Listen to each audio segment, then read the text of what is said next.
Pour accéder à une sortie, il faut tout d'abord se connecter à Citulearn Player. Si vous avez déjà un compte Citulearn Editor, vous pouvez utiliser les mêmes identifiants. Dans le cas contraire, il est nécessaire de se créer un compte. Attention, dans le cas d'utilisation de tablettes de l'établissement, il est préférable de créer un compte par tablette, afin de pouvoir accéder aux différents relevés de la sortie. Une fois connecté, vous êtes directement dans le catalogue de sortie. Vous pouvez effectuer une recherche avec le nom de la sortie, le concepteur ou la conceptrice, le domaine pédagogique, etc. Il est également possible d'accéder directement à la sortie en scannant son QR code. Pour cela, il faut cliquer en bas à gauche de l'écran.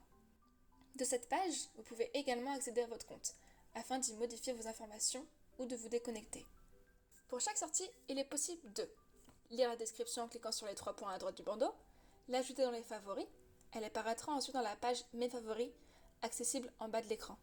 Et enfin, de télécharger la sortie, afin de ne pas être dépendant d'Internet le jour J. Pour lancer la sortie, il suffit de cliquer dessus. Si celle-ci a déjà été commencée, un message vous demande si vous souhaitez recommencer. Attention, cela réinitialise la progression et efface les relevés. Une fois la sortie réalisée à son terme, celle-ci est visible dans la page déjà faite en bas de l'écran. Sur cette page, vous voyez toutes les sorties terminées avec ce compte.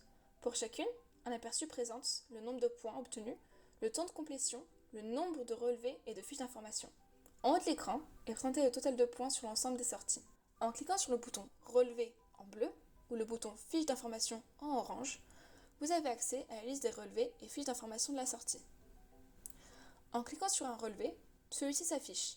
Il est également possible d'accéder aux relevés via la carte afin de voir où ceux-ci ont été faits.